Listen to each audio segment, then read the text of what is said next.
And Remy, are you waiting till the half mark to start the webinar function? Yeah, yeah, at 9:30. Okay. I should be able to admit all the attendees then, or at least on your queue. When not, yeah. Sorry. Well, I should admit, I'm gonna admit them on your queue. Not exactly at 9:30 if we have any. If you wanted to not admit them exactly at 9:30. Sorry, that was a little more confusing than it should have been. No problem. All right, we'll wait a minute and then we will start the webinar, which will admit the folks, For and sure. then we'll kick off.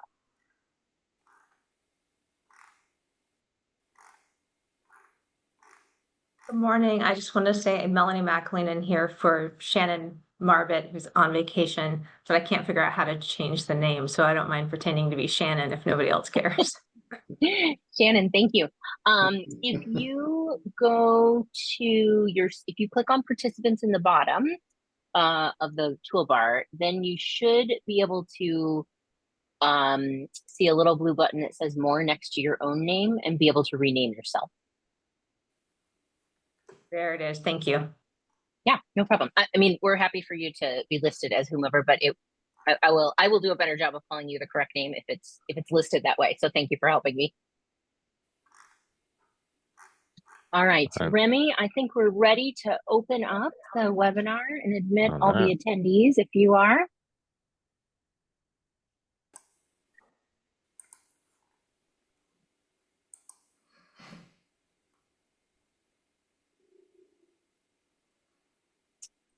All right. Welcome, welcome. And glad to be with you today. Thank you everyone for joining our working group meeting. We have 2 hours today, as we have the last few, and we're first going to hear from one speaker, and then we expect to have around 90 minutes for our discussion to be focused on the last 3 pieces of the legislation that we didn't talk about last time. And we'll come to that a little bit more in just a bit. You are seeing on the slide the same etiquette page that you've seen before, and so inviting you for all of us to use this in the way that we interact with one another. Remy is with us today and stepping in for Deanne. So any technical question or anything you would have sent to Deanne, you can send to Remy. Remy, thank you for helping us out. Remy's also going to post our work group website in the chat for your reference. We are live on TVW, and this is being recorded, and you'll be able to see the recording on the work group website after the session. Thank you for your input from survey number 7. It will soon be available on the webpage. And you can, of course, also see all of the earlier survey inputs on that same website. And we also have survey number 8 open, and you can use that today if you would like to share your comments and questions. Remy has included that in the chat that he has just set up here. So with that, I am going to stop sharing this. Welcome you all once again. And Kenton Bryan, let me hand over to you to say a little bit more about yourself, and feel free to share slides if you would like. Thank you very much, Kelly, and good morning, everyone. Just a reminder, my name is Kenton Bryan. I'm president of the Northwest Insurance Council. We're a nonprofit insurer-supported organization based here in Olympia, and we work in Washington, Oregon, and Idaho, and try to provide information about home, auto, business insurance, P&C insurance to consumers, media, and policymakers in Washington, Oregon, and Idaho. Our work group has been fortunate to hear a lot of great information over the past 6 weeks, much of it new certainly to me, and presumably also to many of you. So it's been a great learning experience so far. As we've heard, insurance market stability and access to affordable property insurance is critically important for homeowners, property owners, and renters, as well as our entire economy. And it's a primary focus of the legislation that brought us all together, House Bill 1539. Recommending policy initiatives that lead to insurance market stability that increases availability and affordability of property insurance is a major goal of the legislation and our work. So To bring us some additional context about the current state of the insurance market and how insurers see the potential impact of parcel level mitigation and community level resilience, I have invited my colleague Karen Collins back to join us once again. She presented a few weeks back about insurance and wildfire risk scores. I wanted to have her bring us just a bit more context about the state of the market, and so I invited her back. Karen serves as the Vice President for Property and Environmental Policy for the American Property Casualty Insurance Association, which is a national insurance trade association of property and casualty companies. With that, I'm going to turn it over to Karen, and then I'll join back in the discussion a little further into the slides. Karen, over to you. Great. Thank you, Kenton. Yes, I'm going to provide to you first essentially a current state of the insurance market across the U.S. with some insights on how that is also affecting Washington as well. So first off, we have seen insured losses in the U.S. have been rapidly escalating from a combination of factors. This really includes record inflation, demographic shifts, economic growth, and increased natural disasters.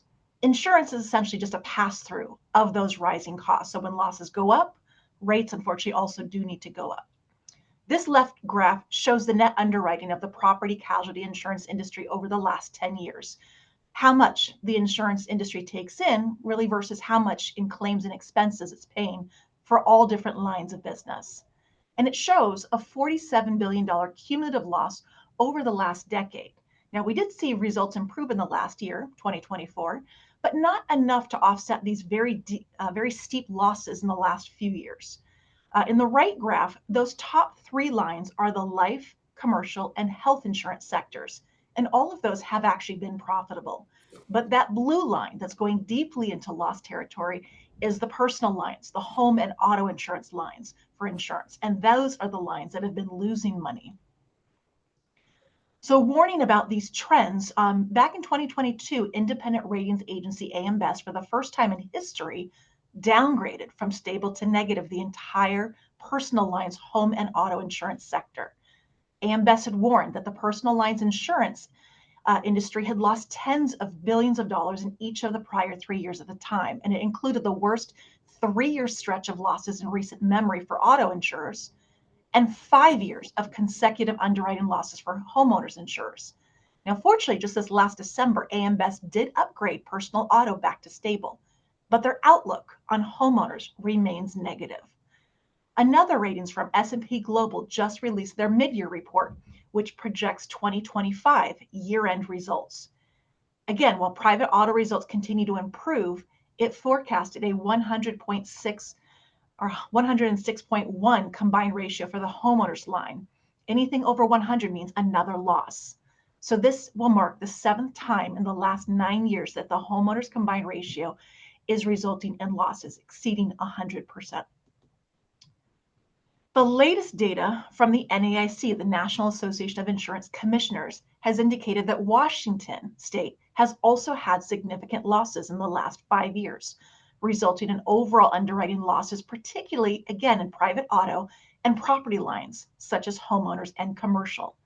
Results for 2024 suggest in Washington, the homeowners loss ratio improved by about 4 points versus the prior year, but it's not likely enough to result in an underwriting profit and remains a full 10 points higher than countrywide.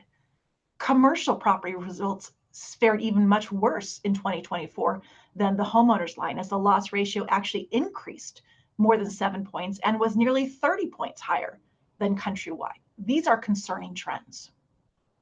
Now, in many states, we have seen markets contract and coverage has been less available. This has caused an availability crisis for property insurance, although it's not a long-term insurability crisis, as we've often seen reported in the media. There are 3 tiers of cost drivers that are escalating property insurance losses: macroeconomic pressures from community and economic growth, and severe inflation that we've had in the last few years for building materials and labor. There are also climate pressures from demographic shifts, specifically with people moving into larger and more expensive buildings in areas that are really prone to disaster, such as hurricanes, wildfire, and flooding-prone regions. And there's also state governments that have, in some cases, amplified cost pressures by increasing coverage mandates or suppressing rates and enabling greater legal system costs. This left graph shows the increase in global natural catastrophe losses, which roughly doubled over the last decade. In fact, in the last 5 years, the losses in the US accounted for 73% of those global natural catastrophe losses. The right graph shows the increase in the cost of replacing all structures in the US, and that has also doubled over the last decade. Again, we're experiencing more severe weather events, but there's simply more and much larger properties built in harm's way, which are increasingly expensive to replace. Here you can see the impact of natural catastrophes in the US, which, as I mentioned, have surged in the last 5 years for insurers. We have seen severe convective storms, those that produce tornadoes, hail, and strong winds, along with hurricanes and wildfire being among the top drivers of natural catastrophe losses. Just this year, through the first half, the US has incurred $92 billion in natural catastrophe losses. Now, following these events, persistent inflation has unfortunately made the cost to repair and reconstruct homes and communities significantly higher. Here you can see an example of what the cumulative effects of inflation, really since the COVID-19 pandemic, have had on residential construction and other cost inputs. Early on, we saw construction materials and labor surge upwards of 40 to even 60% in 2 short years. Now, fortunately, these trends have largely normalized year over year, but they still remain up nearly 40% cumulatively, which is affecting the claims cost for every type of property loss, whether it's a disaster or everyday home claim. Now, insurance is a lagging indicator, and that means premiums take a year or two to catch up to these trends. This is why insurance costs have surged across the US in the last couple of years to close that gap between the loss costs and the prices that are being charged. For many companies, the gap led to a reduction in their surplus capital. Think of surplus capital as the savings account that insurance companies need to maintain to pay out future claims. And insurers are required to maintain adequate levels of surplus capital for the exposures they choose to write. For individual companies that experienced greater reductions in capital, we saw several insolvencies following hurricanes in the Southeast, and financial rating downgrades for a number of other companies across the US, from rating agencies like AM Best, until those companies can restore their capital to more adequate levels.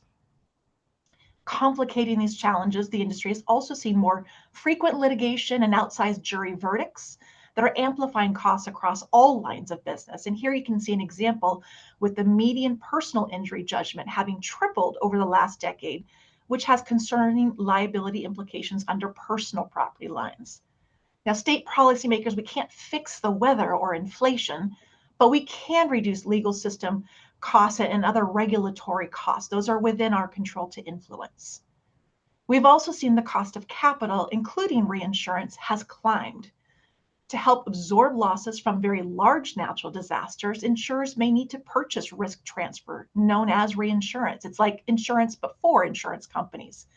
And in response to significant losses, these reinsurers have paid out and have needed to adjust their rates accordingly as well.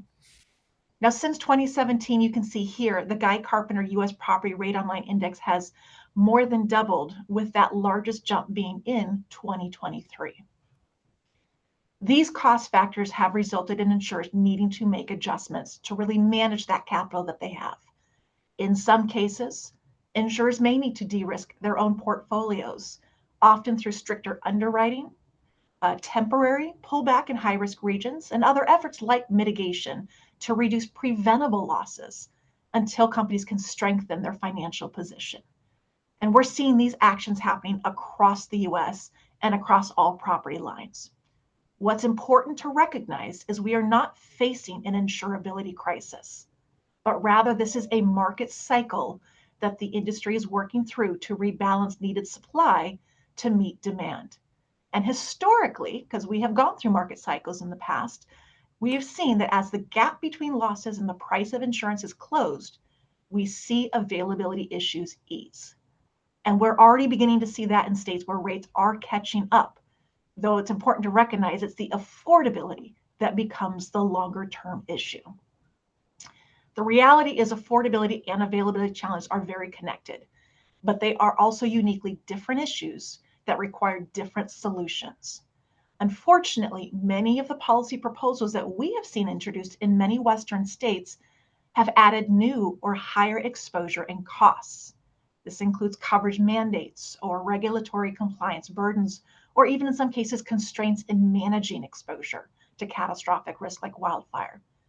For example, in response to underwriting and pricing actions, several states have considered constraints on catastrophe models, including requiring mandatory disclosures and establishing appeals processes related to risk scores. Well-intentioned, but these require costly and complex changes to operationalize. Some states have tried to suppress rate increases or enacted laws that allow moratoriums on cancellations and non-renewals following a disaster. This, for companies, leads to greater uncertainty in the ability to manage their exposure, which can inadvertently lead to companies pulling back in the market. This has led some states to consider establishing new or expanded residual markets, or in some cases, reinsurance risk pools. Now, unfortunately, these programs fail to address the underlying issues that are resulting in market disruption and can actually lead to unintended consequences from moral hazard and often increase exposure on insurers through potential assessments. And we saw that just this year with the California FAIR Plan. Also, in establishing state-based reinsurance risk pools, policymakers are actually concentrating risk locally, which is counter to the fundamental purpose of reinsurance, which is to spread and diversify risk among global capital markets. So many of these solutions are unfortunately only treating symptoms that are contributing to worse side effects. So we believe policymakers should not focus on programs that simply hide or mask risk and growing costs by shifting exposures to residual market plans or creating new risk pools, but instead we would rather address the underlying costs themselves, such as through mitigation. We know when homes are mitigated to be more resilient, they are more likely to survive, and that is what improves insurability. So we at APCI have been proactively lobbying state and federal legislators and agencies to support stronger mitigation and resiliency. And I'm going to now turn it to Kenton to walk through more of this. Thank you, Karen. And I'm going to ask, yeah, thank you. I'll give you the high sign when we need to advance to the next slide. So I'm going to go back to what I said at the start, and this presentation is really about context because we've had so many presentations, and through it all, there's been a constant sort of running theme of especially at the sort of the ground level. If homeowners are engaging in this work and communities are engaging in this work, and they don't see an immediate resolution or change, or there's a non-renewal notice from an insurer, it can make people feel as though they've done all this work for nothing. And we don't want that to be the image of a program that's established and set up through recommendations that this work group develops, over time, that all this work will be done and there'll be no response to it. It's just, we thought it was important for this group here to have an understanding of the sort of the larger context of what is going on in the insurance market due to these changes that Karen has outlined. I think that if there's a message here, it's been a rough 5 years for a lot of reasons, all of which, most of which Karen has kind of gone through for you. But we're all optimistic that a combination of changing the environment for homeowners, property owners, et cetera, in Washington and across the West is a key step, and insurance will respond to that, as we've seen insurance respond in other parts of the country through programs like fortified roof programs, et cetera, in the Gulf Coast that we heard about at one of our early meetings. So seeing the forest through the trees is kind of our goal here today. And it's important to note that for many years, particularly from 2013 to 2020, until we get in and coming out of the pandemic, home and renters policies were stable. They were at or below the rate of inflation across the country. And what really changed is what you saw in the slides that Karen presented coming out of that period of time, and with a dramatic increase in catastrophic loss. The record claims costs from catastrophes have forced, as Karen noted, premium increases and underwriting restrictions. And we know that a big goal of this work group is to work on ways to stabilize that insurance market. The keys to addressing the availability of insurance are adequate rates, catastrophe risk management tools, which includes catastrophe modeling and risk scores for wildfire, coordinated mitigation and resiliency to improve risk awareness and build insurer confidence. And with insurer confidence comes a greater increase in the number of companies that are writing or remaining in markets or being attracted to markets. And that leads to stability, which then encourages more competition among insurers to improve rate stability and even move toward discounts and other things if they're actuarially supported. And I know we've talked about this a couple of times in our discussions here. I think that the Office of the Insurance Commissioner and the industry are in agreement about the need to have actuarial support for rate-related decision-making by insurers. So that's one of the keys as well. Karen, could you advance to the next slide? So where do we align on policy priorities? It's really important that we consider not just the issues that are related to insurance, but the issues that affect the entirety of the housing market, where and how we build, the continuing work on a statewide WUI building code, and the enforcement of those codes across the state, risk awareness, so updating wildfire hazard maps and related hazard disclosures. And that can be through the map that DNR I know is working on for a statewide hazard map to identify risk areas, but also the continued work that the insurance industry is doing with vendors like Verisk and others that we've heard from here on wildfire risk scores and catastrophe modeling. And then, of course, resources, assistance, and financial incentives for mitigation are important, and that's a key element of the work we're doing here.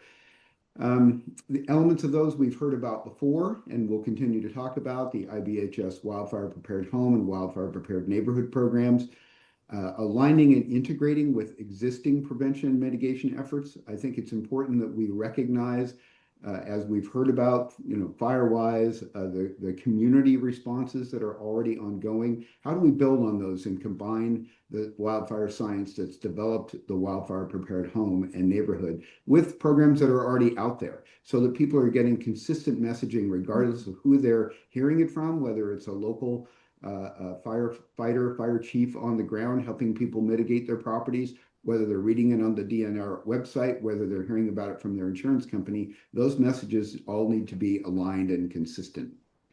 And then more information for consumers. I think a lot of people need to be brought into the age of understanding wildfire risk scores, how they work, why they're important, how information improves their ability to get insurance, and how it affects the cost of insurance where it's available.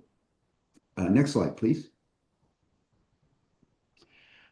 There are a number of financial incentives for resilience, some of which we're going to talk about directly, but we might also consider, I don't know if it expands the work of this work group or whether these are other recommendations to consider.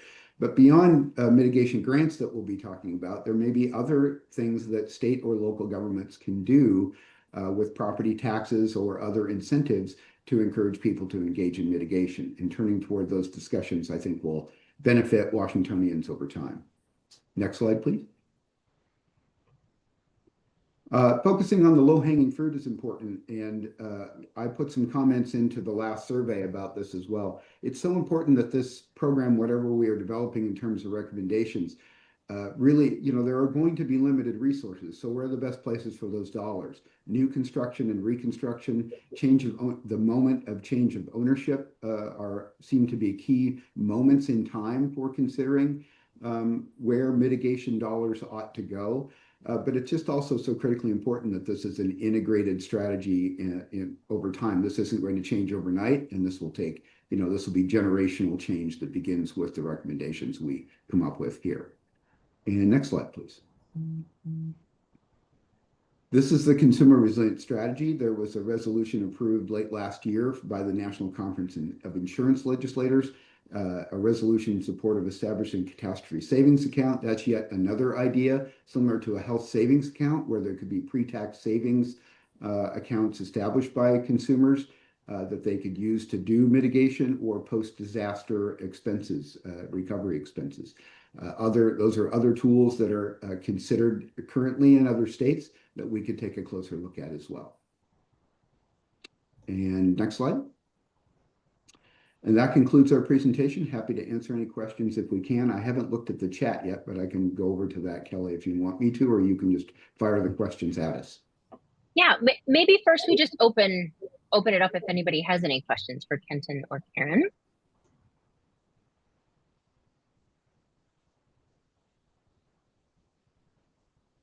Yes, Michael DeLong. Thank you, Michael DeLong here from the Consumer Federation of America. So you're saying, following up on something you briefly mentioned, you don't seem to be a fan of regulation or requirements. So say, for example, a proposal to require that insurers provide rate reductions or reduced premiums to consumers who undertake mitigation measures, you would not be in favor of that? And if so, I was wondering if you could elaborate why. Karen, do you want to go first? Sure, I'll jump in. When there are mandates to reduce rates as a blanket across the board, this doesn't individually take into consideration where each company's individual financial position is. We have seen very volatile cost trends from the various slides that I showed, with inflation being very, very significant, higher interest rates, the cost of capital is very significant, and companies individually are in varying places with where they can take on more exposure. And if the goal of the committee is to expand access, reducing capital when companies may already be in a very volatile position in some cases is going to have a very, very significant adverse impact on the marketplace. Instead, this is where rates, in partnership working with the state regulator to review what is ensuring adequate rates that are not excessive or inadequate, that existing process is key. And as we have more loss reduction through mitigation, through wildfire mitigation, through reducing wind losses, Washington is a coastal state, as we reduce losses, that impacts more broadly the rate that is needed to continue to pay future claims. Discounts then further incentivized by reflecting individual rate risk reduction. And so as that has an actuarially supported value for those actions collectively, that will further create a financial incentive. But insurance discounts alone are usually not going to be enough to pay for mitigation. This is why that holistic set of financial incentives is really critical, and why we've seen success in some other states that have approached it in that way. But blanket rate reductions really can create harm in the market. We've actually seen that in years past with some states that have attempted that, and it's taken several years to bring states back to a more stable place as a result of that. Thank you. Kenton, do you want to weigh in on that, or should we move to the next one? Yeah, just very quickly. We understand that such things can be not the best solution and cause harm to the market. But on the other hand, massive premium increases are causing substantial harm to the market already, in the form that lots of consumers can't get any sort of affordable insurance. And it also just strikes me as you're seeming to ask us to take this on faith that that consumers and communities and other things will do all this mitigation stuff, and there's no guarantee that they will actually see any benefits or results. But I yield my time. We can talk about that later. So. Yeah, I would say that insurers share your concern on the rising costs. Unfortunately, as I mentioned, insurance is a pass-through. And so if you do not allow rates to reflect those costs, this is where you see that drawdown in capital, and you risk those financial downgrades or worse, insolvencies that further result in reduced access to coverage. So it's a delicate balance, and we share that concern. This is why we're so focused on ways to reduce costs. Yeah, I also like to throw in that what we have seen, as you heard in one of the early presentations from Lars, I can't think of his last name right now, but one of the gentlemen from the University of Alabama who spoke to the Alabama and Gulf Coast experience, where because they did considerable mitigation work, including providing mitigation grants for fortified roofs, and saw a corresponding reduction in losses, insurers did respond with returning to markets and providing discounts related to those fortified roof improvements. So I think there is evidence to support the idea that insurers will respond in the market without arbitrary, regulation that impose mandates or mandated discounts that aren't actually supported. Okay, thank you. We just have a couple of minutes before we need to move to our next person. So let's see. Kenton and Karen, maybe let's just take one more question that's in the chat. Sandra Bouchard says, I'm not sure if I'm saying your name right. You asked, why is the US such a big percentage of the catastrophe amount? We in the US have a much higher penetration or take-up rate of people that purchase insurance and the types of perils that are also covered. So while we see a lot of flooding around the world, including in the US, this is a challenge actually in the US that we have very low take-up rate for flood insurance coverage, which is a separate coverage that you do need to buy. Earthquake is also a challenge in many countries. We've seen really significant earthquakes with damage in many other countries, but that is also not a very high take-up rate. And I know Washington also has significant exposure to earthquakes. So it really boils down to where coverage is available and the type of losses that we're having. In most cases, insurance in its most fundamental form is a fire policy, and the increase in wildfires that we have seen are having a significant impact on cost increases in our Western states that are seeing far more conflagration style events, not just wildfires out in the natural environment, but those that are burning through natural lands and moving into the communities and creating that level of destruction. We also are very unique in the number of severe storms that we've been having with hail and tornadoes and just the increasing wind impacts as we see climate change impacts. We're seeing more severe wind events. And this is another area that Washington has exposure to as a coastal facing state, is that severe wind impacts from things like atmospheric rivers. So we're unique in the type of exposure that we have. We are certainly building out more communities and including in these high risk areas, and the level of insurance coverage that's available. So we as a nation are going through a lot more destruction and reconstruction that is just simply far more costly. Thank you. We need to leave it there so we can keep going with our agenda for today. Kenton and Karen, if you have a moment to put your answers to these other questions that are in the chat, that would be appreciated. Otherwise, I will pull them out and we'll send them to you so that you can address them in the future. Thank you both. Thank you. And with that, I want to introduce you to Lauren Torgerson. And Lauren's going to talk more about some nationally recognized science-based mitigation standards and guidelines. Lauren, over to you. Good morning. Can you hear me okay, Kelly? We can hear you and we see your slides. Great. I'm going to start this up if I can.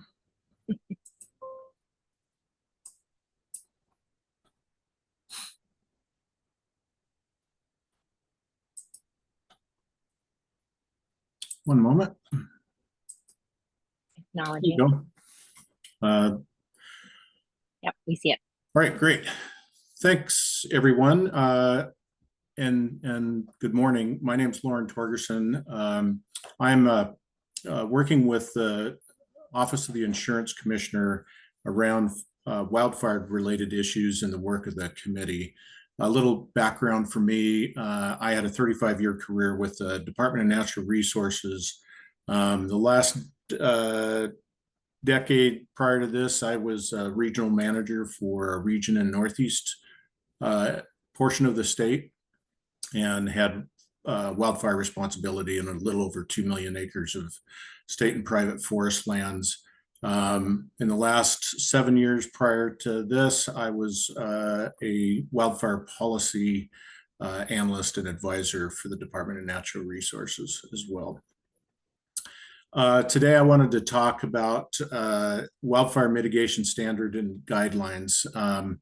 What I'd say at sort of the start is there's a number of folks in the room that are practitioners of these mitigation standards and guidelines, and they probably have a great deal more knowledge and experience in applying these on the ground than I do. And I would encourage folks as we go towards the end of the presentation to weigh in on some of their experiences, or if they have particular information about these standards.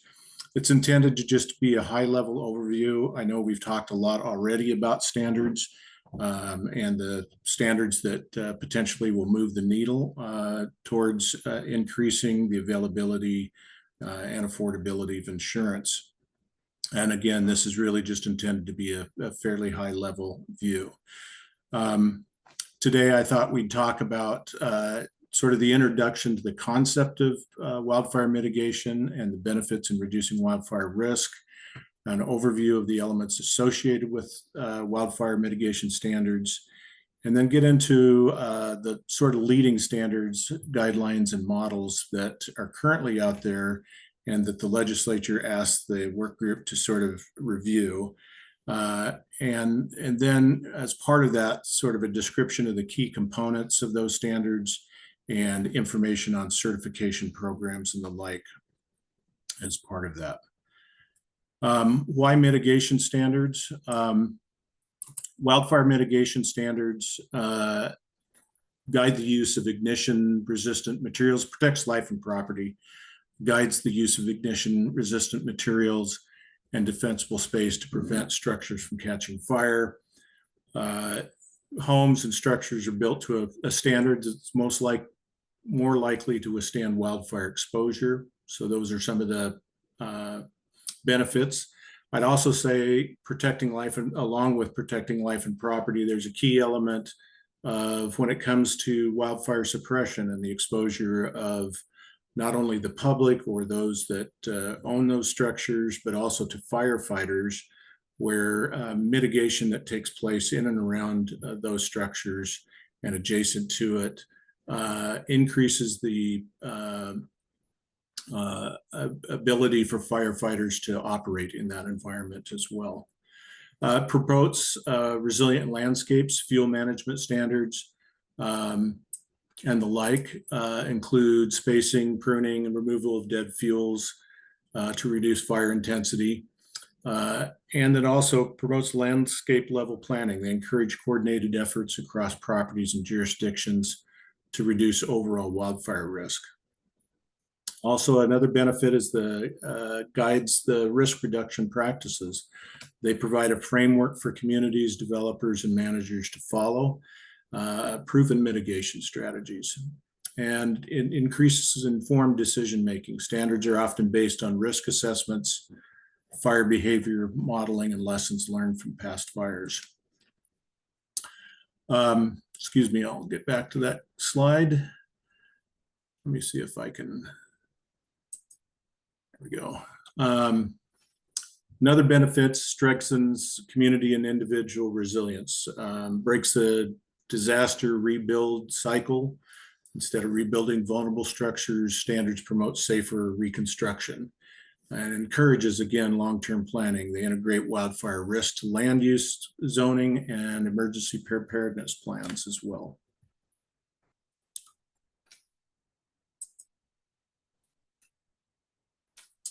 So common elements of mitigation standards. This is just a cartoon attempting to show kind of that all elements. There's certainly more potentially that you could attribute to mitigation.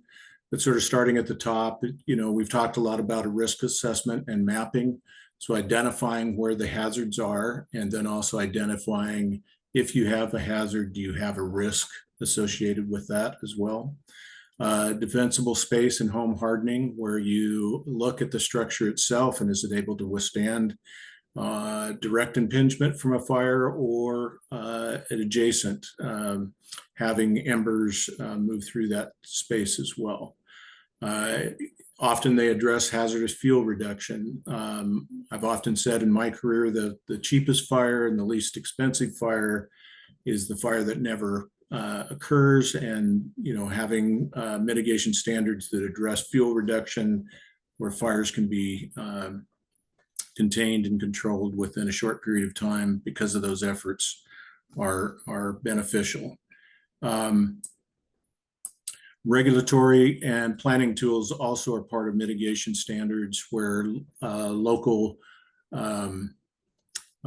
authorities who have responsibility for zoning building practices, etc. Having the mitigation standard established there that, again, results in homes that can withstand wildfire is an important element as well. I'd also emphasize the notion of collaboration and funding as part of mitigation. And you see this in many of the programs that are available or guidelines that are available, is that collaboration in many cases are a central theme to those.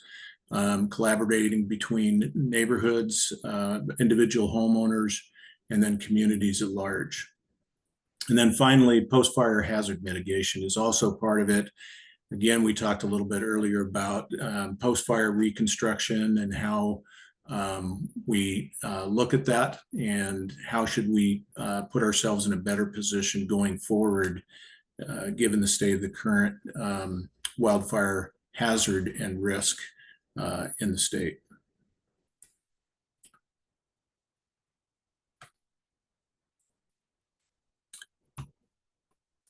Where do standards come from? Wildfire mitigation standards come from the efforts of a diverse mix of state, national, state, and local organizations, and are shaped by research, policy, evolution, and lessons learned from past wildfires.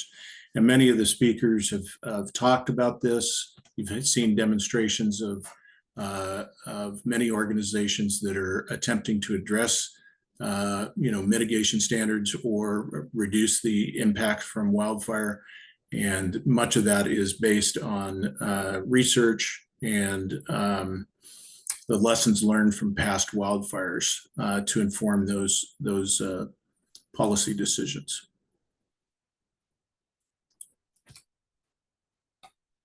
So I just run through some of the leading standards and guidelines. These are not an attempt to look at one in particular that's better than the other, but this is really an overview of what sort of nationally and some states, what they're doing as far as standards and guidelines.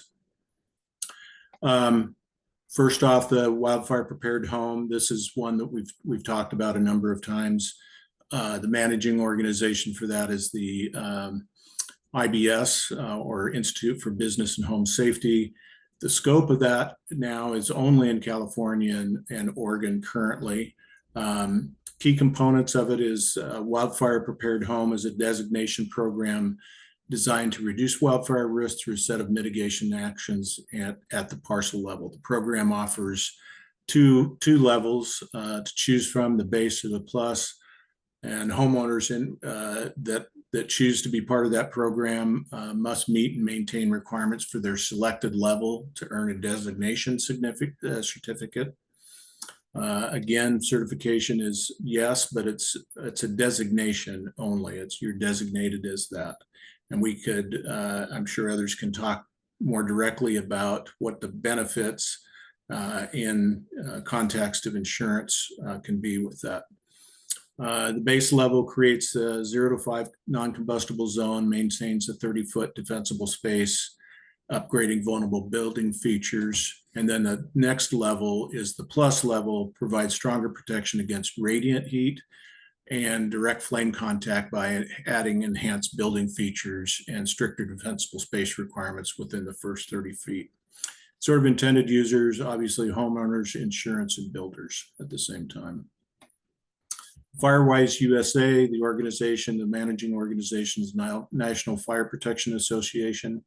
It's a national program. Key components to that are community assessments, wildfire mitigation plans, and recognition processes. These are, again, very collaborative, working with individual communities and homeowners within those communities. There's a certification that comes with that in the event that folks continue in the program. Create and implements a local plan with cooperation from state forestry agencies such as DNR and local fire districts. Continue regular maintenance and education to retain that status. As I said before, meet specific voluntary criteria plus any additional state required criteria on an annual basis. So there's an evaluation on an annual basis, whether that's being maintained. and then work together in community to reduce wildfire risk through education and collaboration as well. Wildfire Ready Neighbors is a program within the state of Washington. The managing organization of that is the Department of Natural Resources.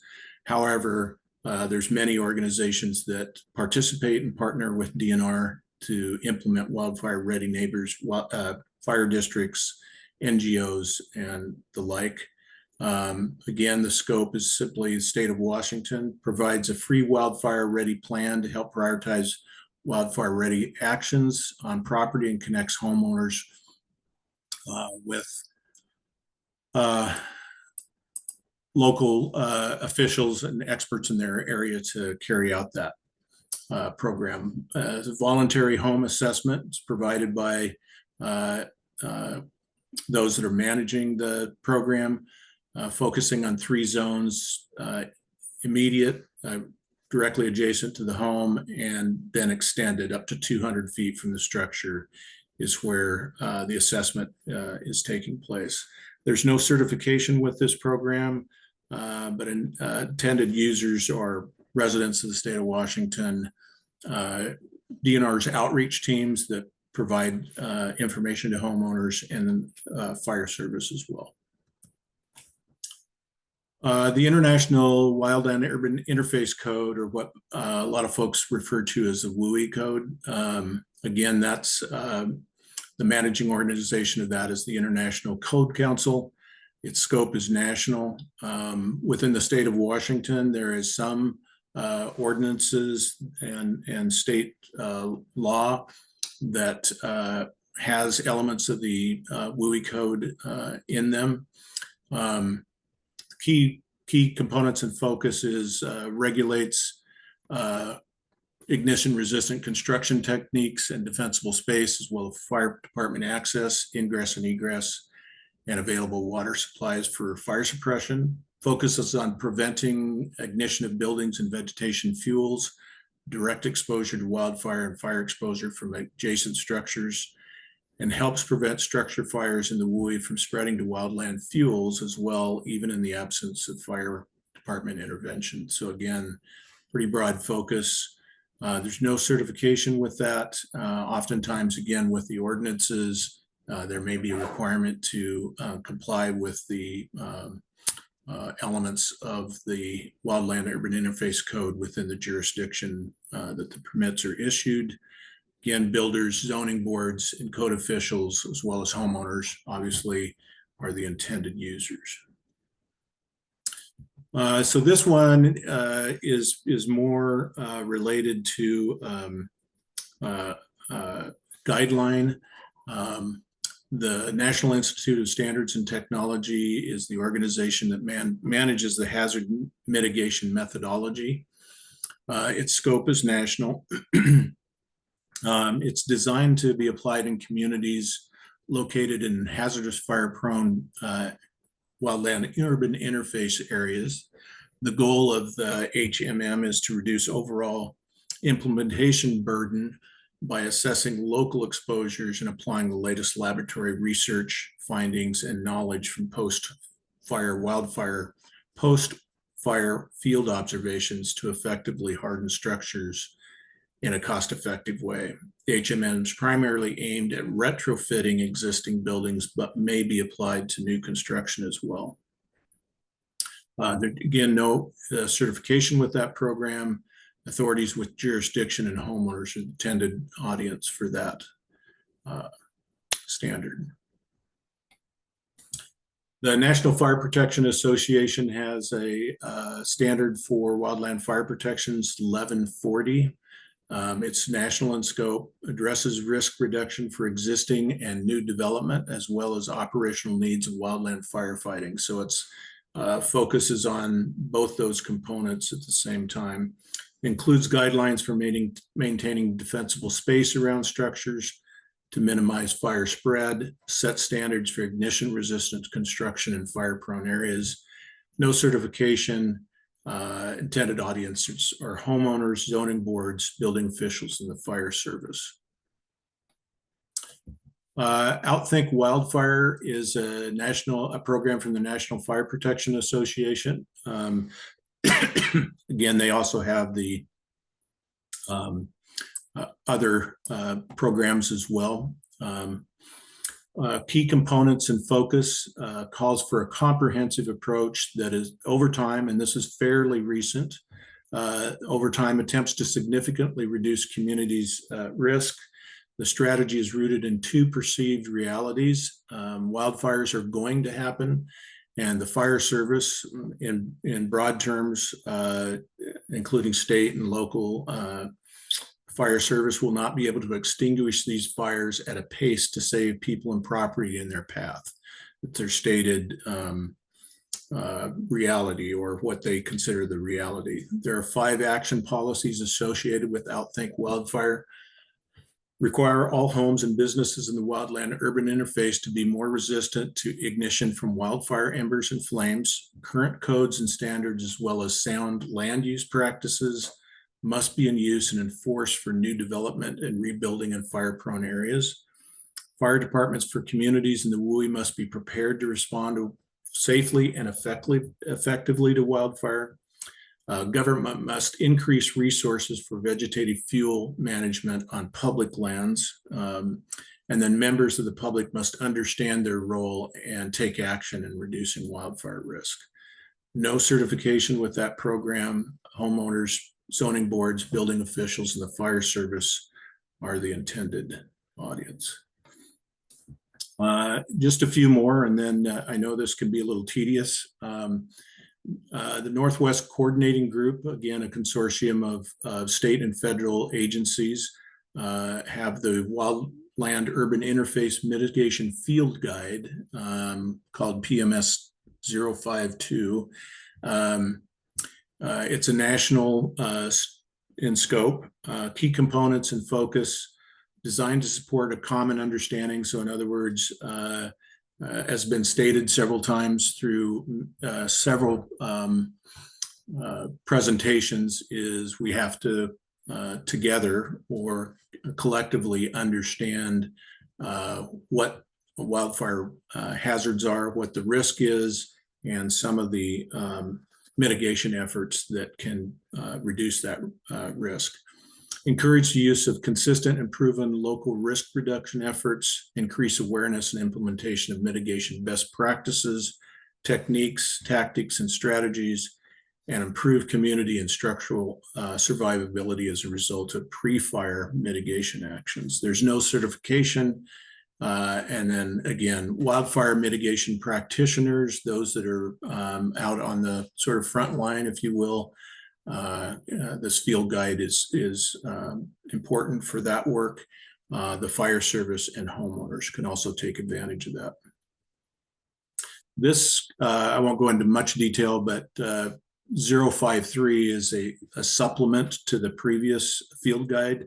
And it basically provides mitigation practitioners at all experience levels with recommendations on the most effective ways and efficient ways to accomplish mitigation work in communities at risk to wildfire damage or destruction. So again, sort of a manual, if you will, to implement some of the previous strategies and policies.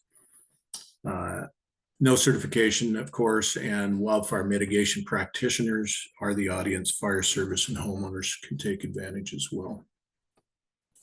Also wanted to highlight the California Wildfire Mitigation Program. We heard this a bit from the chief with CAL FIRE. This is only, of course, in the state of California, but again, just a opportunity to see what other states or leading state in sort of the impacts from wildfire, what they're doing. Provides a financial assistance to support wildfire home hardening homeowners who qualify for homeowners that qualify for the program. Wildfire home hardening includes retrofitting homes with ignition resistant materials and creation of defensive space, community and homeowner education on wildfire home hardening, and really provides a framework that can be modeled throughout California.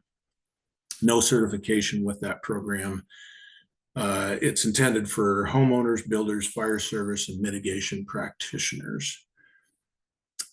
And then finally, I believe flames, fire loss, and mitigation evaluation score. This is a white paper. The managing organization is the American Association of Insurance Services.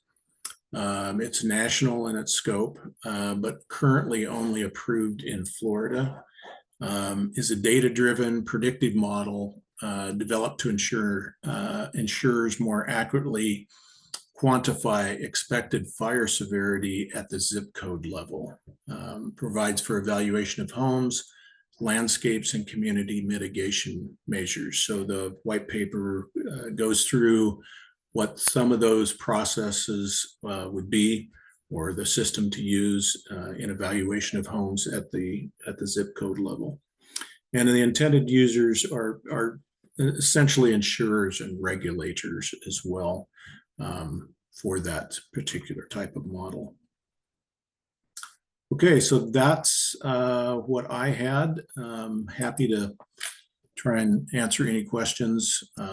Actually, Lauren, if it's okay with you, we're going to keep moving just Sure. in the interest of time. And everything that you just shared will be on the website soon Okay. for anybody who wants to reference this. There's a few things in the chat, Lauren, if you have a moment to answer any of those that that you feel like you can. Okay. Let me Thank you so much. Yep. And Commissioner Kudera, I want to hand over to you to weave some of this together for us, please. Thank you so much, Kelly, for giving me a chance to weigh in here, and hello to everyone. I'm really glad to see how much interest this work group has drawn, and I do want to thank everyone for their contributions. You know, I've spoken with many of my fellow insurance commissioners whose states have grant programs and others who have severe wildfire risk, and they agree that mitigation is the most direct way to reduce wildfire damage and keep insurance available in high-risk areas. The IBHS Wildfire Prepared Home Standard is regularly updated because they are actively in the field doing the research, and it's also funded and supported by the insurance industry to reduce loss, which impacts the insurance claims environment. If the grant program's main goal is to help keep insurance available and affordable in high-risk areas, that falls in my office's scope of authority and should be housed here. This group has already heard from Alabama about its partnership, which directly created a healthier insurance market despite the threat of catastrophic peril. And for any grant program to be successful, it has to build on the important work of our community wildfire mitigation experts that they are doing to reduce fuel loads and create a resilient mindset within high-risk areas. And I think you also heard Kenton Brine express that exact sentiment as well. So we'll also integrate the great community protection work our local fire districts are already doing to evaluate risk. Because this isn't an either-or situation. We have to work together on a two-step approach to mitigation. And the first step is finding your neighbors and building a resilient mindset with community mitigation programs. And the second step is for the individual property owners to meet the IBHS Wildfire Prepared Home Standard. And when certification comes to Washington State, to get certified and stay certified each year. We do have a chance to stay ahead of the property insurance crisis that's affecting so many states, but we need to commit to a process to save communities from wildfire loss. And I think we are on the right path. So thank you so much for your time. Thank you so much. Appreciate your input. Okay, so now we want to move to the last three parts of the legislation that we started this conversation last week. So first, I just want to copy into the chat so everybody can see it. Parts A, B, and E. Let me just grab this for you. Put this into chat to everyone.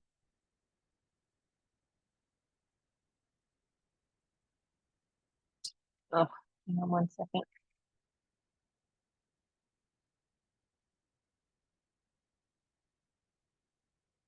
Okay, I'm having a technical trouble here.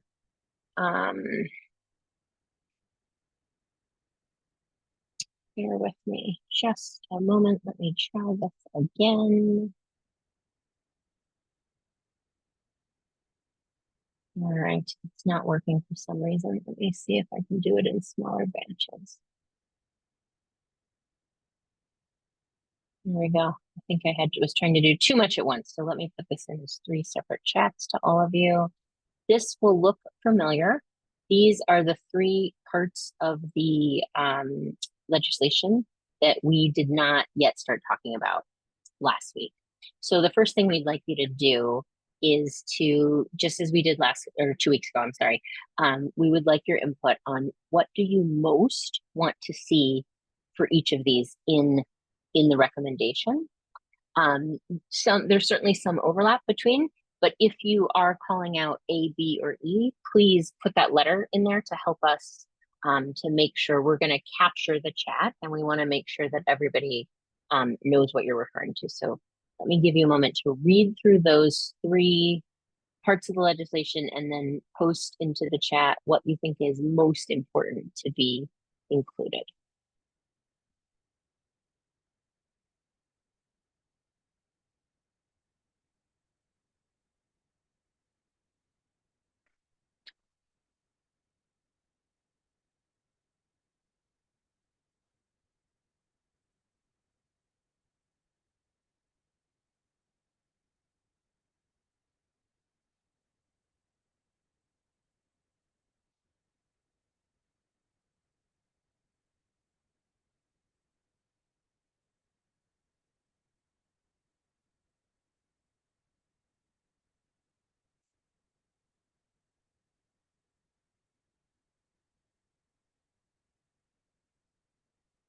Give us your input in the chat if you could.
Okay. So if you have a further thought on either of these 3 parts of the legislation, we welcome your perspective. And I think the question we want to pose to you now that we need your input on is it possible to have a single standard, or does each use need to have its own standard?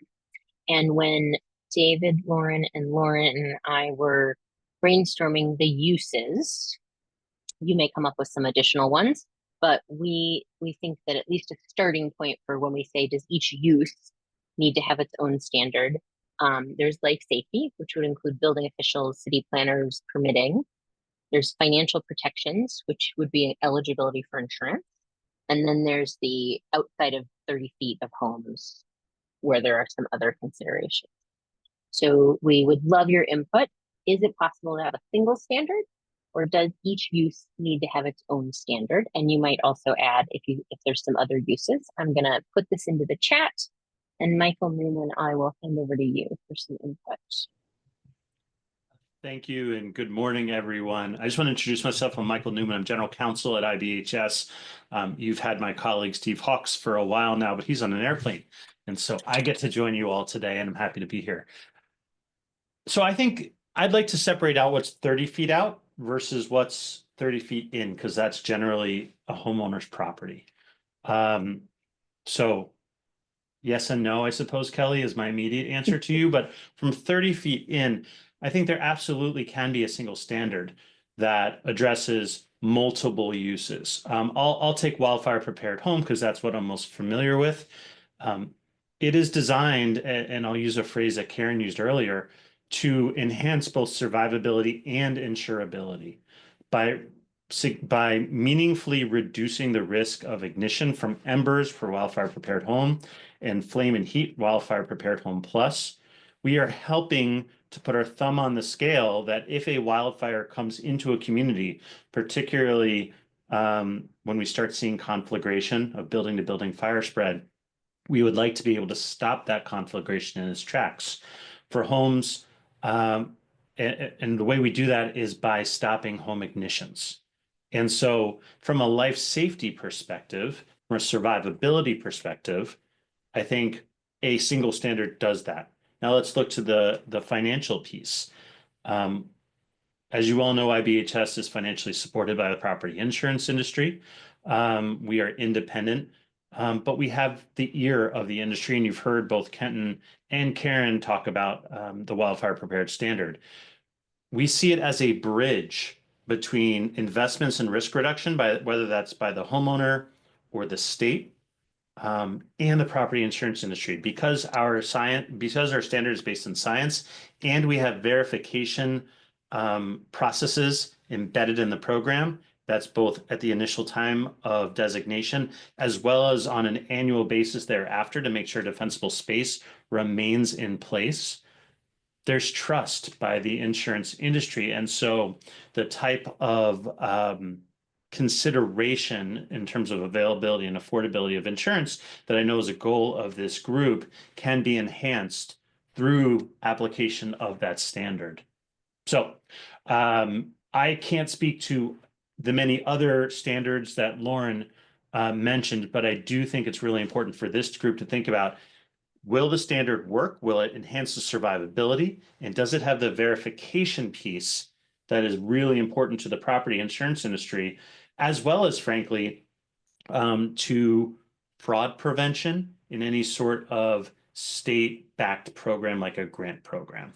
We've seen that in the context of our fortified grant programs around the country, and it's been really successful in that sense. So thank you all. I'm happy to answer questions and look forward to continuing this conversation. Thank you, Michael.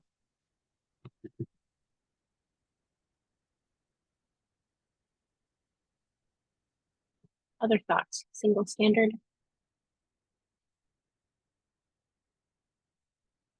Yes, Tony Craven. We could probably do a single standard for the 0 to 5 and the building components of the structure. Once you move beyond the 5 feet, IHBS has some issues as far as it's a standard designed for mainly, say, California, and within Washington State, we could have the way they do the vegetation stuff is not entirely accurate for potential fire behavior within 30 feet of a home. Not all trees have to be spaced. If you prune the trees up, if fire can't get to the needles, the trees don't burn. So why not have a clump of trees? There's aspects of that where things are different, and between the east side and the west side, that's going to be a significant difference. Also, when we looked at the IHBS standards and what they were calculating their winds are, they're significantly higher than what we experience within the state, except for the gorge area generally has that level of winds, but in Eastern Washington, we're generally hanging out on 40-mile-an-hour winds at the high side.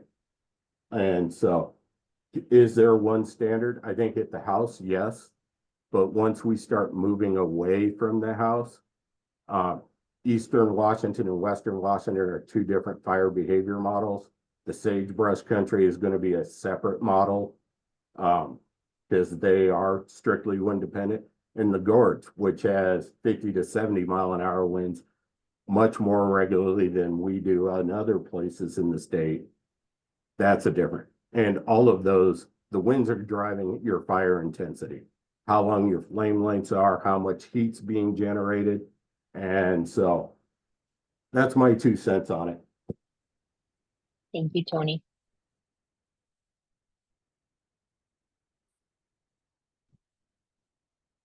Megan. Hello, I'm hoping it's okay that I'm popping in to give a comment. I wanted to touch on a question in the chat, a thought on, maybe not a single standard and having it be voluntary and avoiding regulation. And I just wanted to share, from the Firewise USA program, Washington State has a long history of involvement, and so do many other states. So there's a long history of people voluntarily choosing what to do, but they often pick and choose based on maybe cost, what they see as a priority. They don't have that strong guidance. And when we have had conversations with some of our participating sites that have lost homes in a fire, because they got to pick and choose, they acknowledge those things. Like, we knew that area was a problem, but we hadn't tackled it yet because it cost too much, or it was going to be hard, or this or that. So I say that because it's a balance. A lot of voluntary efforts have been done, but have they been done where they should be? Washington has had loss over the years. When I did my presentation, I shared how I used to work for DNR. And in 2014 and 15, I fielded a lot of calls from people who were losing their homes and properties in areas where historically there are fires there. I've spent many a summer along the mountains there in the Okanagan-Omak region, pre-positioned for lightning with that chance that a fire could happen. And it was challenging and hard to hear when we would have outreach meetings and people wouldn't show up. They wouldn't want to hear what they should do around their home and property. It costs too much money. These are all valid, but not doing anything can cost a whole lot more money. Rebuilding is timely, it's expensive.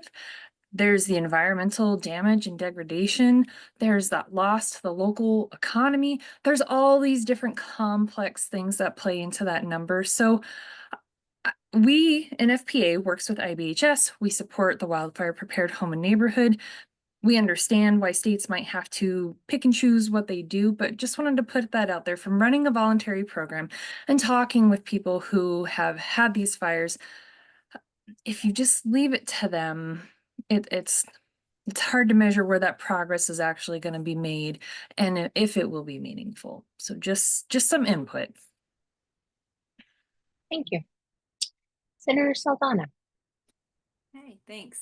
Yeah, just building out what Megan was talking about. I mean, I do think thinking through like how we would think about this, like we do with weatherization or some kind of the greening that we do in thinking about the conservation districts. If there's ways that we could be looking at, a craft 3 where you are building in, low interest loans or straight up grants that help prioritize like where we're going in and targeting. So if it's just based on an individual homeowner that has the resources or the capacity, we're not going to actually get safer. But if we're actually thinking about where's the highest disparities and then really targeting outreach engagement and packages where, it's coming to them, that's, I think, really critical in looking at where are those highest issues, using our environmental justice mapping to, and looking at fire risk and really prioritizing those areas.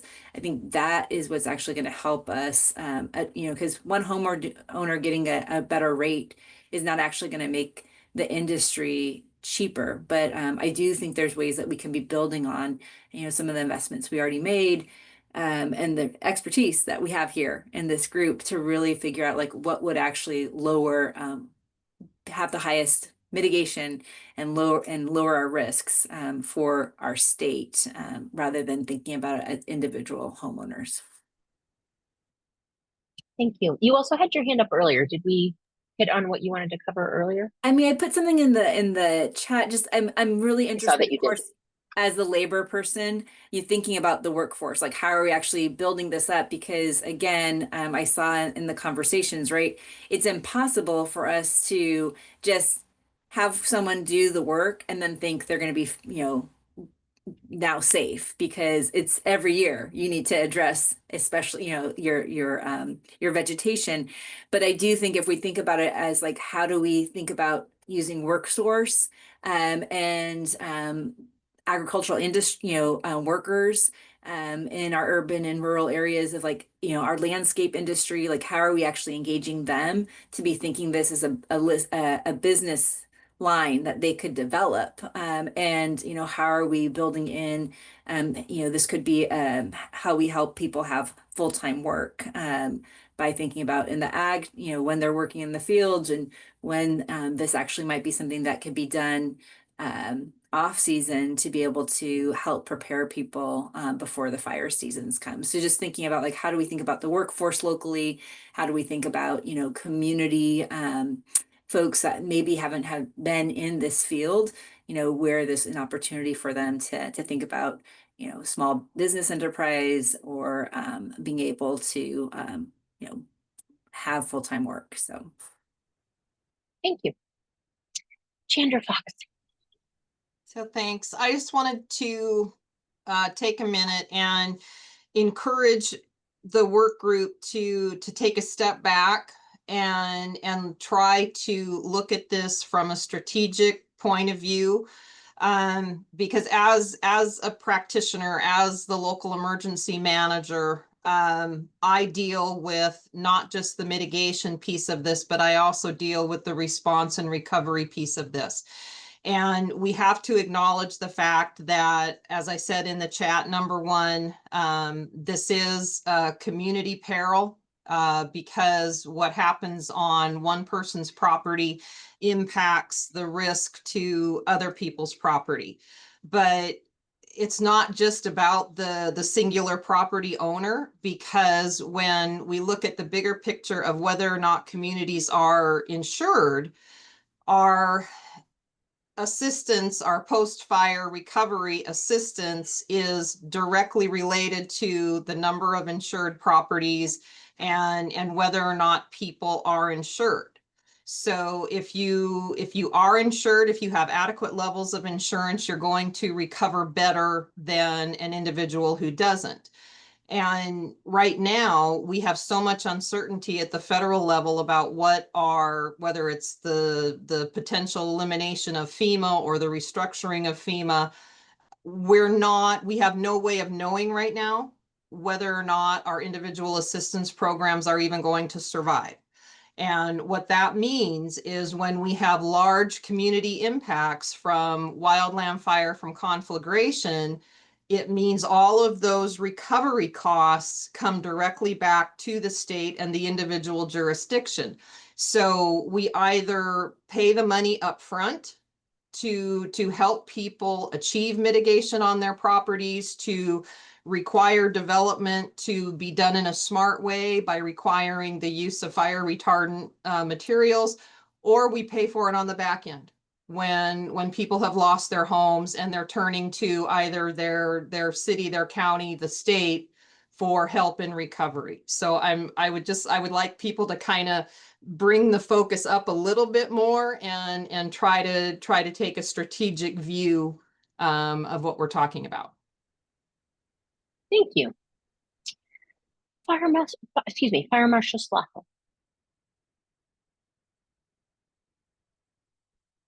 So a couple of things in the discussion, you talking about one standard versus two, and the other group, the group that's working with the DNR right now, we're really struggling in that mapping group with one product versus two products, toggle it on, toggle it off, and you have to consider the different users and how they're going to apply what you do. And I think in this case, we're talking about insurers, obviously, and builders who are going to need to build a home for a customer that can get insured, and then who's going to have to make this all work on the ground. Like the senator said, those crews that come do that work in the off season, and that's actually a great option, those forestry crews.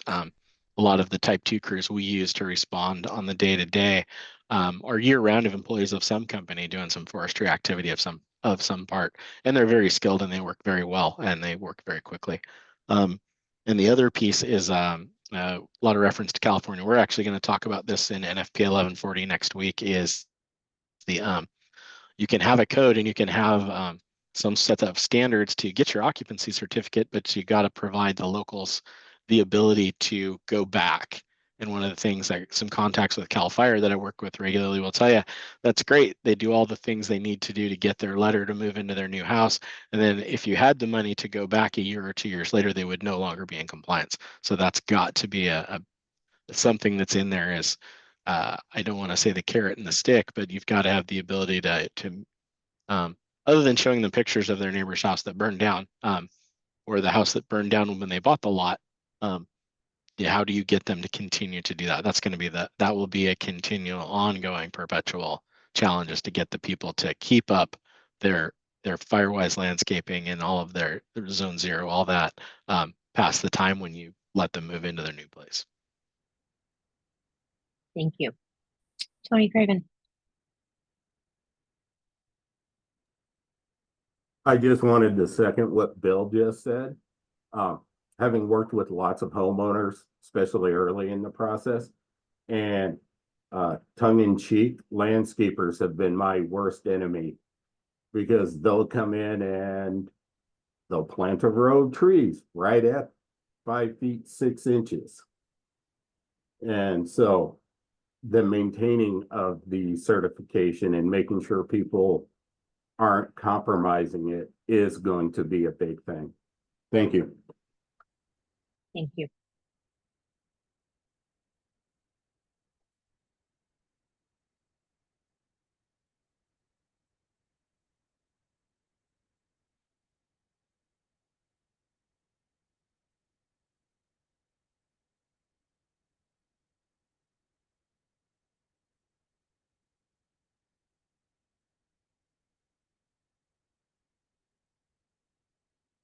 Other comments, questions, things you want to react to that you see in the chat? There's a lot in here.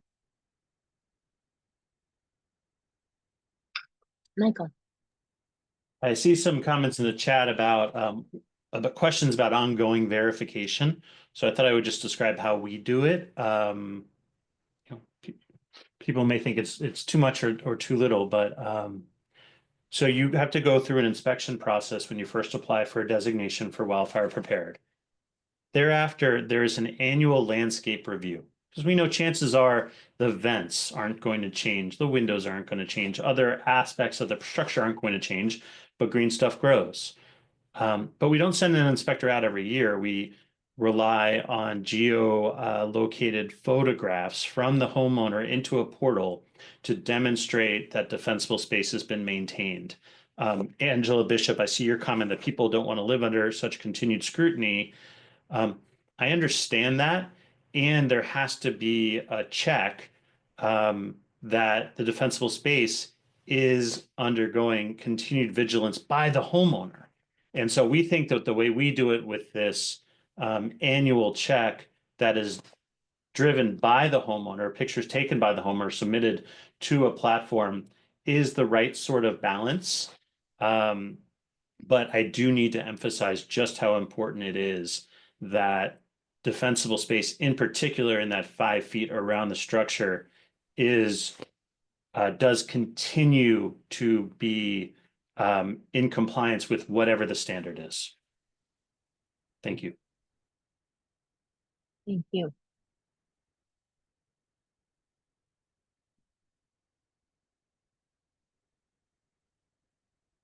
Kat. Yeah, I would want to say to kind of follow up with Michael's comment and the idea of that continued verification. As a fire district and a field practitioner who's on the ground doing these assessments, you know, I just don't have the funding or the bandwidth to do that follow-up. I would love to. I rely on surveys with voluntary responses for people who say they've done something, but I'm not able to get out and verify anything or anything like that, which, you know, in the continuity of mitigation cycle, actually doing the work is what matters most. It's great that they get an assessment, but if they don't do anything about it, we haven't really moved the needle. And then to follow up on that, you know, like Mike said, things grow. Certainly on the west side, we have a very robust ecosystem. If you cut down a tree, which sometimes is what the recommendation is, if you apply a statewide standard, if you cut down a tree on the west side, you're going to get rid of one of the more fire resistant structures in the forest, and you're going to encourage the growth of a lot of fire vulnerable fuel. So unless you're committed to now managing a great deal of fuel, and unless your permitting and your environmental regulations actually allow you to do that, we've created a situation that isn't necessarily maintainable. So I would strongly advocate for consideration of differences in ecosystem when applying standards, when developing and applying standards. Thank you. Tony.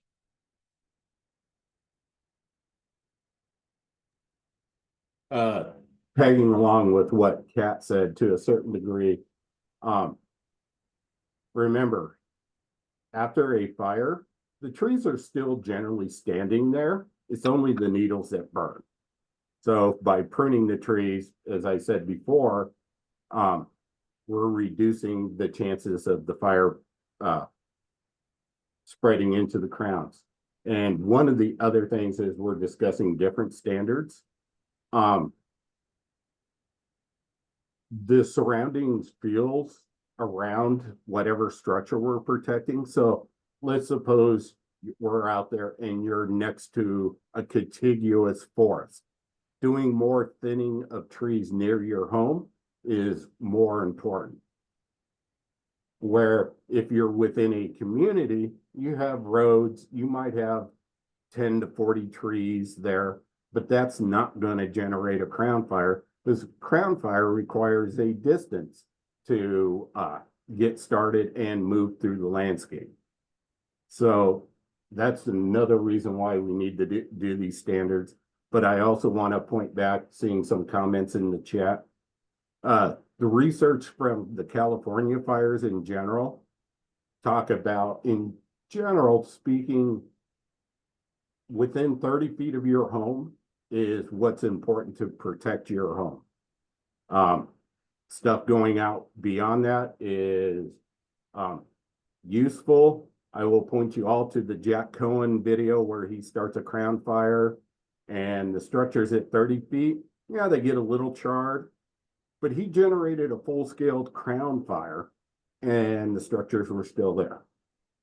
So just food for thought, and I'm done again. Thank you.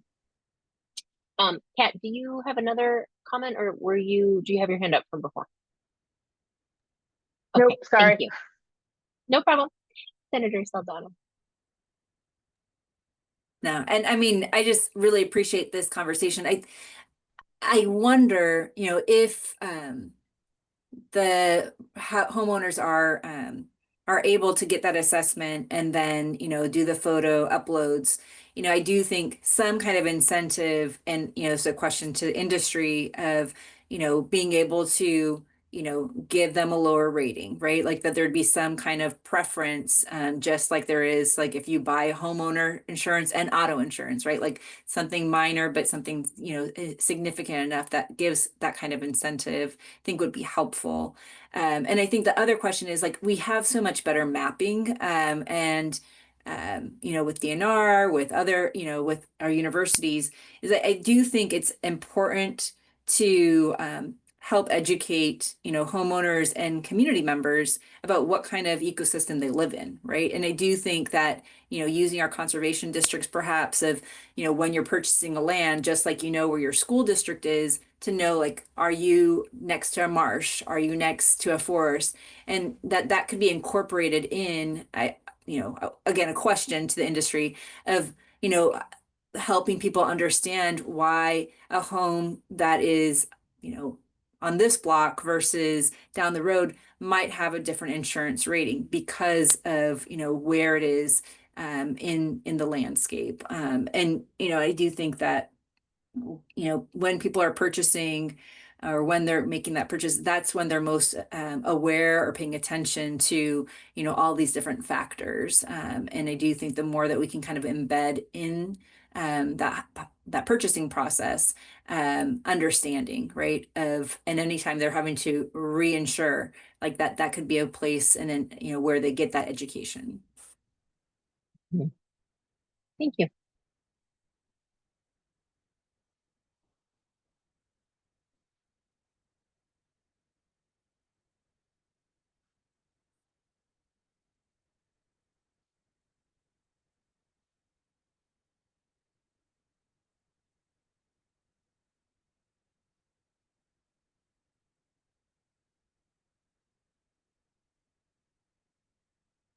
Additional questions, comments, reactions to what's in chat?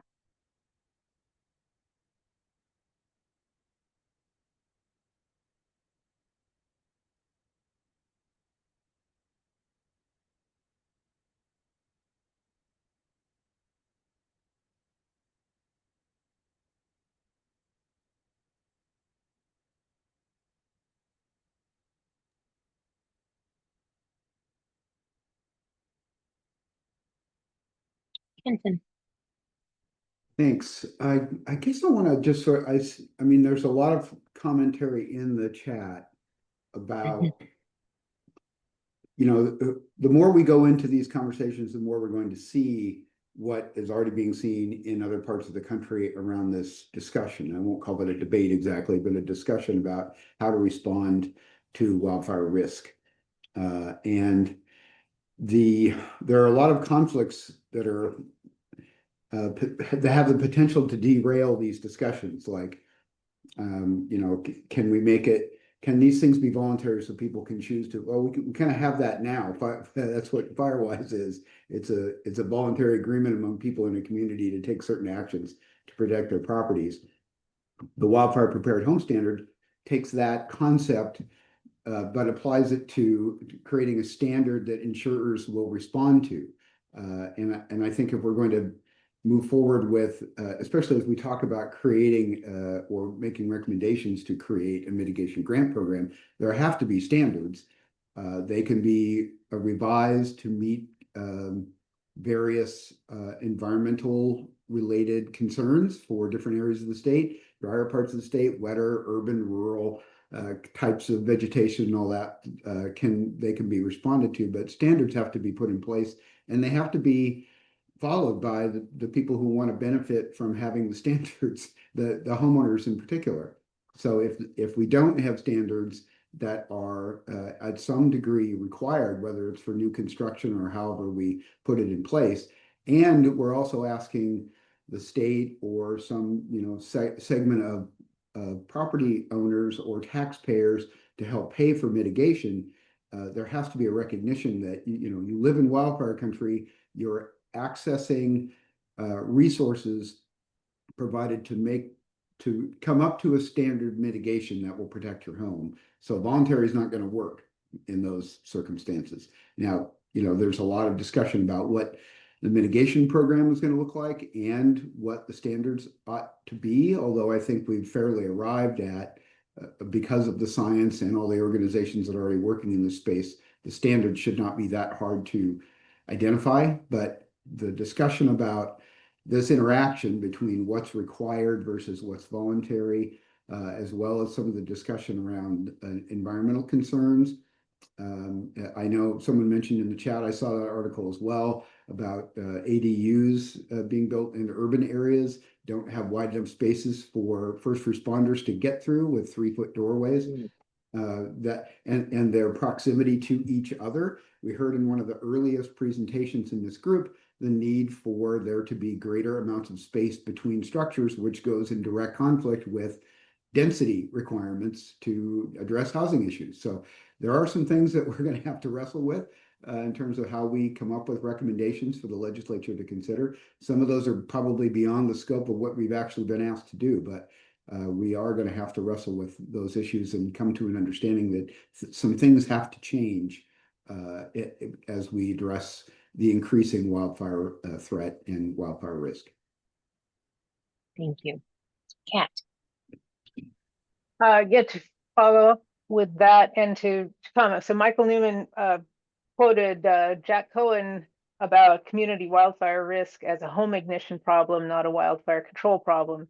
And then more broadly, landscape management is important. But I wanted to just ask a clarifying question about the purpose of this work group and the purpose of this intended potential legislation. The National Cohesive Strategy focuses on three major tenets: landscape resilience, safe and effective response, and fire adapted communities. Are we focused primarily on fire adapted communities rather than landscape resilience? Not that all of those aren't important, but how broad or how focused is the intent of this?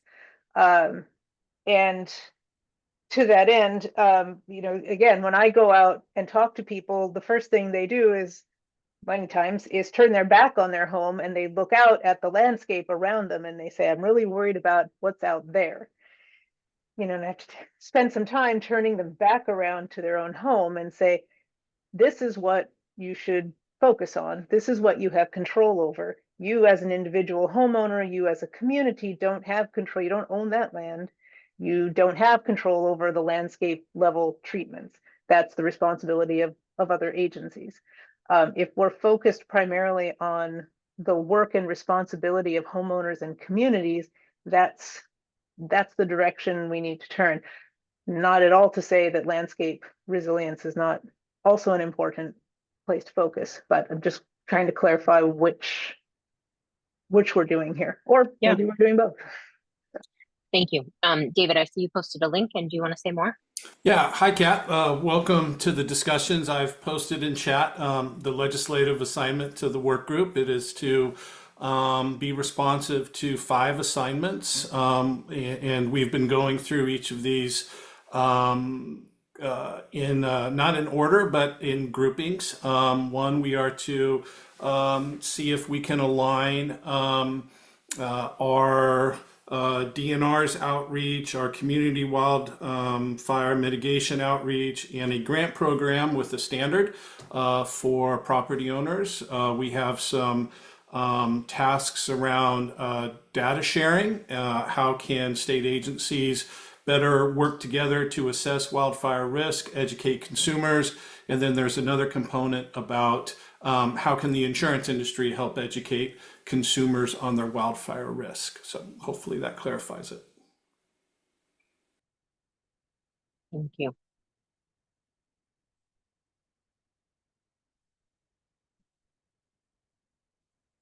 Robin. Yeah, and just to follow up on that, I think as we write these recommendations, that we can be mindful of the fuels threat. The grant program and the standards, are applying to the homes and the communities, but I think that we can be thoughtful in the recommendations that we give to the legislators, acknowledging the important work of addressing the fuel loads and doing what we can within the creation of the grant program language where it's possible to have those efforts coordinated. So I just wanted to share that. Thank you. Senator Saldana. Thanks.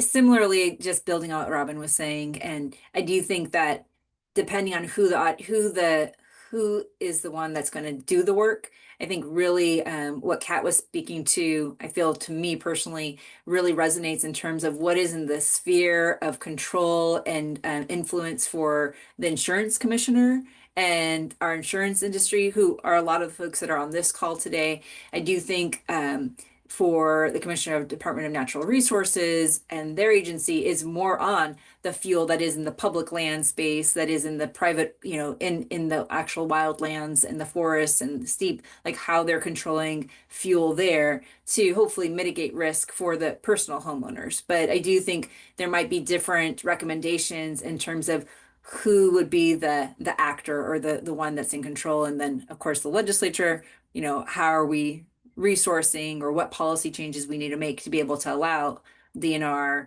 the commissioner of insurance and our industry and individuals be able to have what they need to be able to actually implement. Thank you. Robin, back to you. Yeah, thank you, Senator. I just wanted to tag along again on that note. You know, the legislation is tasking this work group to come up with recommendations for DNR's property mitigation standards and community mitigation standards. And I just want to highlight for everybody that we currently do not have those kind of standards. You know, we are more experts in the wildland fuels area, not so much on the science behind home hardening and retrofitting. You know, we do engage with homeowners on kind of understanding those different standards and getting them tied in with the different programs like Firewise, NFPA, Fire Adapted Communities, etc. And we have the Wildfire Ready Neighbors program, and it's an education and outreach program, but it's largely focused on addressing the fuel loads. And so where I'm going with this is, you know, I think we need to be thoughtful in our recommendations. And for DNR, you know, we would prefer that, you know, we have a discussion around which agency or entity throughout the state is best suited to house those standards. Because it doesn't seem that DNR really makes sense. We don't have any kind of regulatory, you know, authority for certifying those kind of standards. So just want to share that with the group. Thank you.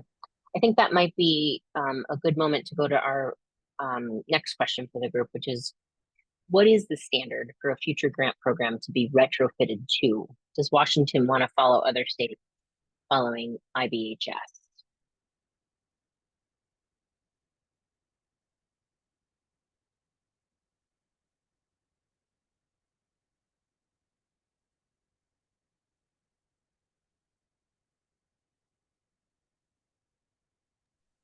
Completely understand the need to, let's say, personalize for the state, but I do think it makes sense to follow proven standards where they exist rather than making them up if we don't have to. Okay, thank you. Tony?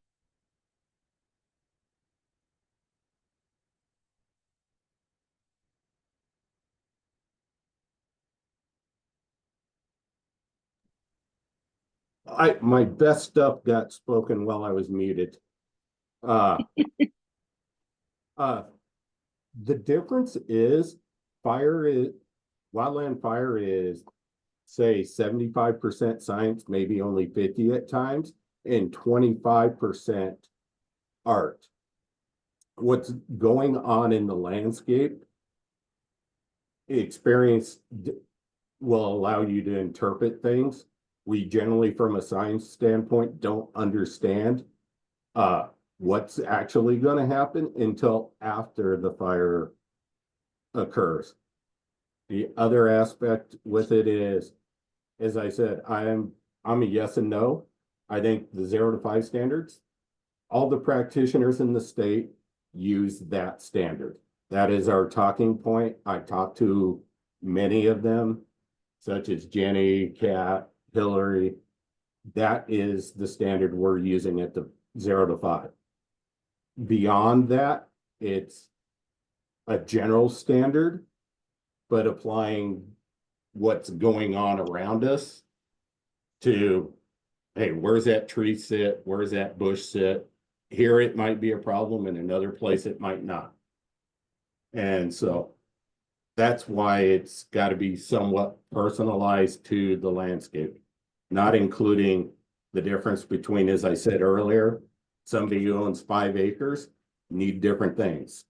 Somebody who's on 1/3 of an acre, different things. Thank you. Michael. So Washington has a lot of different ecosystems and a lot of different contexts in which people live. I do think in terms of where is the greatest risk, where is the greatest cost imposed on the state of Washington after wildfires, on communities trying to recover from wildfires, on the insurance industry that has to pay out claims for wildfires. We are looking at more densely populated suburban and urban neighborhoods that are at risk. Those are the places where these property mitigation standards like wildfire prepared home. Of course, I have a vested interest in thinking it would be an excellent idea for Washington to base a grant program on our standard.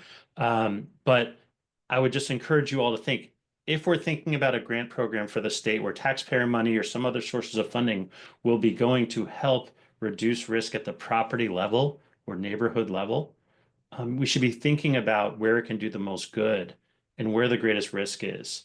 And that is in neighborhoods of many homes that are clustered together in areas of higher risk. Should the homeowner who has the cabin on 5 acres in the middle of a forested area be taking steps to reduce their risk? Absolutely. Should the state of Washington be giving them guidance on how to do so? Absolutely. But as we think about what are the greatest risks where public policy levers should be applied to help, I would suggest to everyone that we think about more of that suburban urban wildfire risk context.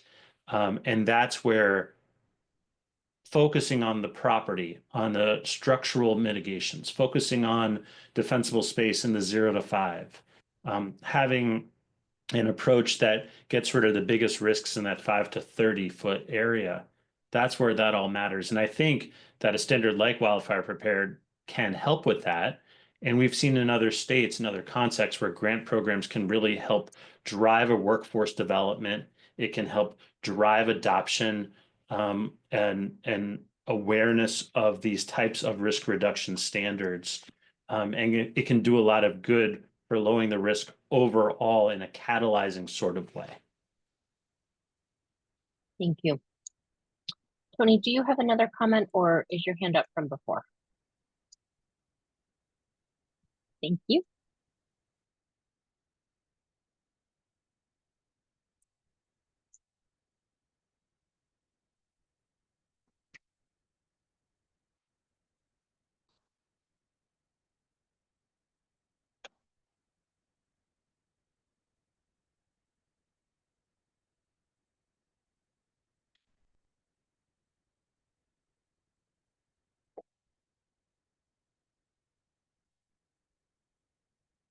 Great comments in the chat. Any other questions or clarifications about this or anything else we've spoken about today?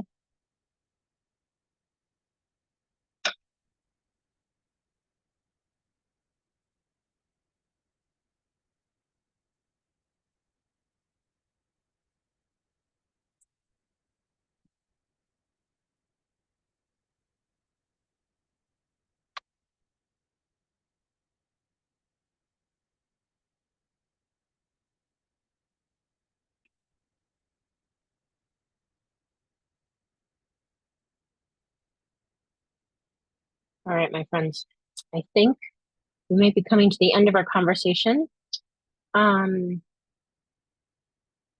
David, will you talk a little bit about where we go from here, what our next steps are, please? Sure. Thanks, Kelly. First, I want to say thank you to the work group members and ex officio members for really all the work that you put into the work group.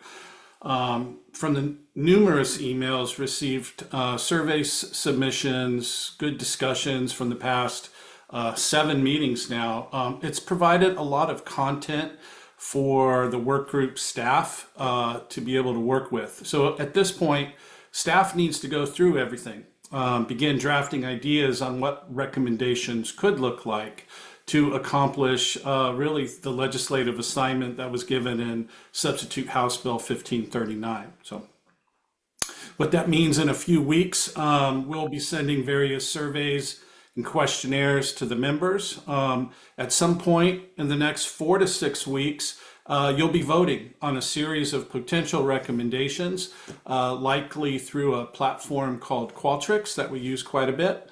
Then in October, we'll have another meeting to go over the vote tallies, sign off on the recommendations to be sent to the legislature before December 1st. And so again, thank you for your commitment over the last month and a half. I've never seen a work group function in a way that yours has. It's been a tremendous amount of participation and attendance. So thank you so much for your dedication to this. And now staff has to get to work, and you'll be hearing from us soon. Thank you very much, David. Thank you, everybody, for all of your comments in the chat. The chat will be saved and put onto the website. So if there was something you couldn't see, that'll be available soon. And also I will send you a link to survey number 8, which will look very familiar to you, where we will also invite your input. So with that, thank you again for your time and all of your input, and we will we'll be in touch with next steps. Thank you, and I hope you have a great day.